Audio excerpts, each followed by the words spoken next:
দেশকে মধ্যমায়ের দেশে পরিণত করার চিন্তা করে আজ এই শ্রমিকদের জীবন উন্নয়নের কোন পরিকল্পনা সরকারের মধ্যে আমরা দেখি না। আজকে এই উচ্চ দ্রব্যমূল্যের সময়ে যখন সাধারণ মানুষের নাভিশ্বাস উঠেছে, শ্রমজীবীরা যখন তাদের খাবার তালিকা থেকে খাদ্য কমিয়ে দিয়েছে, সন্তানের লেখাপড়া বন্ধ করে দিয়েছে, তখন এই শ্রমিকের মজুরি বাড়ানো, আয় বাড়ানোর কোনো উদ্যোগ নাই। মজুরি কাঠামো ঘোষণা করা হয়েছে, কিন্তু বিরাট পরিমাণ ফ্যাক্টরিতে এখন পর্যন্ত সেটা বাস্তবায়ন হয় নাই। শ্রমিকরা দাবি করেছিল 23,000 টাকা, ঘোষণা করা হয়েছে 12,500 টাকা।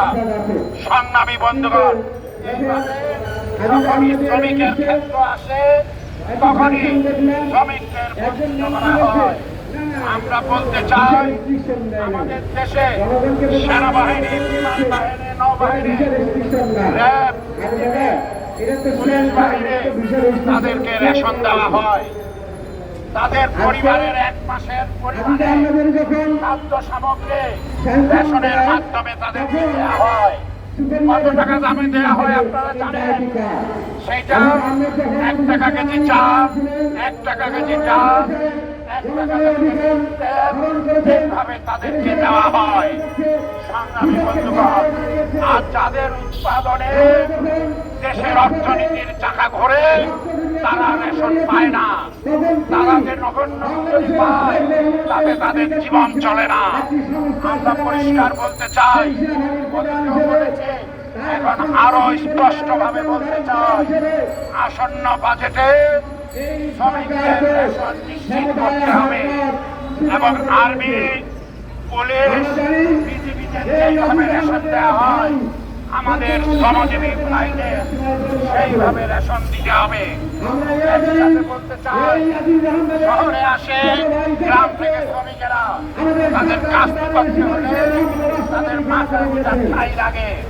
তারা যে সমস্ত কামরা ভাড়া করে সেখানে তারা থাকে, যে সমস্ত কামরা ঢাকা, নারায়ণগঞ্জ, গাজীপুরে একটা ছোট্ট ঘর 5,000, 6,000, 7,000 টাকা করে দিয়ে তাদের থাকতে হয়। সেখানে গার্মেন্টসে মজুরি পায় 12,500, সেখানে তাদের ঘর ভাড়া দিতে হয় 7,000। তাহলে তারা কি খাবে এটা আপনারাই বুঝতে পারেন। ফলে প্রত্যেক শ্রমিকের আবাসন নিশ্চিত করতে হবে, এই জন্য সরকারকে উদ্যোগ নিতে হবে। তাদেরকে কিভাবে স্বল্প খরচে আবাসনের ব্যবস্থা করতে হয় সেই উদ্যোগ নিতে হবে এবং শ্রমিকের চিকিৎসা এটা বিনামূল্যে নিশ্চিত করতে হবে। সরকারের তরফ থেকে বলবে সরকারি হাসপাতাল আছে, সেখানে সে বিনামূল্যে চিকিৎসা পায়। আমরা বলবো এই কথা সত্যি নয়। সরকারি হাসপাতালে গেল একজন শ্রমিক সাধারণ রোগের চিকিৎসা করতে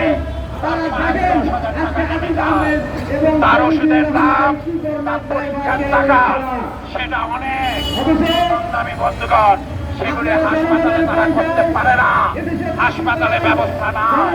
তাই আমরা দাবি করেছিলাম প্রত্যেকটা শিল্প এলাকায় শ্রমিক হাসপাতাল তৈরি করতে হবে এবং সেই শ্রমিক হাসপাতালে শ্রমিকদের বিনামূল্যে চিকিৎসা দিতে হবে, তাদের ওষুধ দিতে হবে, তাদের সমস্ত পরীক্ষা ফ্রিতে করতে হবে।